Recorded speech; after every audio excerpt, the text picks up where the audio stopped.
மின்சாரம் மற்றும் மதுவிலக்கு துறையின் முன்னாள் அமைச்சர் செந்தில் பாலாஜி மீது உருவாகிய குற்றச்சாட்டுகள் மற்றும் தற்போதைய நிலைமைகள். குற்றச்சாட்டுகள் மற்றும் விசாரணைகள். செந்தில் பாலாஜி முன்னாள் மின்சாரம் மற்றும் மதுவிலக்கு துறை அமைச்சராக இருந்தவர். கடந்த சில மாதங்களில் அத்தனை மக்களின் கவனத்தை ஈர்த்தார். அவரது மீது குற்றச்சாட்டுகள் ஏராளமாக இருக்கின்றன. முதலில் டாஸ்மாக் கடைகளில் விற்கப்படும் ஆல்கஹாலுக்கு எவ்வளவு அதிகமாக விற்கப்பட்டது என்பது குறித்து குற்றச்சாட்டுகள் எழுந்தன. அப்போது சில அதிகாரிகள் ஆல்கஹாலை 10 ரூபாய் அதிகமாக விற்க கட்டளை வழங்கியதாக கூறி செந்தில் பாலாஜியின் மீது குற்றச்சாட்டுகளை முன்வைத்தனர். இந்த குற்றச்சாட்டுகள் சமூக வலைதளங்களில் பரவிவிட்டன.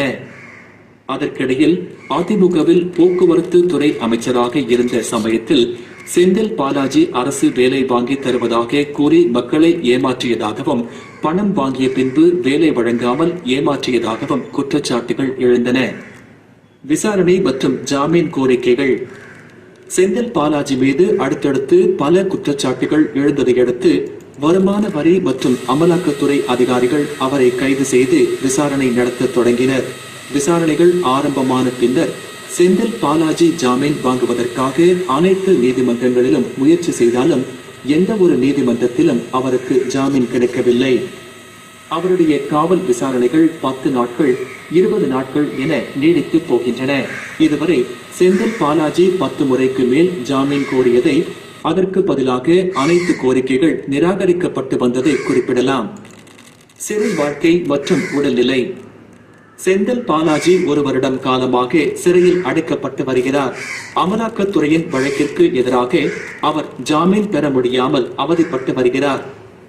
சமீபத்தில் செந்தில் பாலாஜி அடிக்கடி வயிற்று வலியால் அவதிப்பட்டு வருவதாகவும் அவரது உடல்நிலை மிகவும் குறைவாகவே காணப்படுகிறது என்பதற்கான செய்திகள் இணையத்தில் பரவியுள்ளன.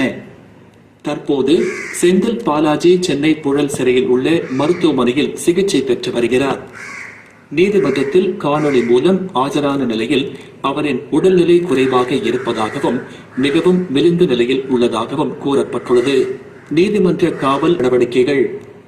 செந்தில் பாலாஜி கடந்த வருடம் ஜூன் 14ஆம் தேதி கைது செய்யப்பட்ட பிறகு நீடிக்கப்பட்ட காவல் சமீபத்தில் முடிவடைந்தது. அதன் பிறகு சென்னை முதன்மை அமர்வு நீதிமன்றத்தில் செந்தில் பாலாஜி ஆஜரான போது அவரது உடல்நிலை குறைவாகவே காணப்பட்டதாகவும் நீதிபதி உடல் நலக்குறைவால் சிறையில் உள்ள மருத்துவமனையில் சிகிச்சை பெற்று வருவதாகவும் கூறப்பட்டது. இந்த நிலையில் செந்தில் பாலாஜியின் நீதிமன்ற காவல் ஆகஸ்ட் 7ஆம் தேதி வரை நீடிக்கப்பட்டுள்ளது.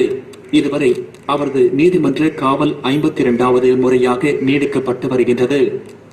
இது அரசியல் வட்டாரங்களில் பெரும் பரபரப்பை ஏற்படுத்தி வருகிறது.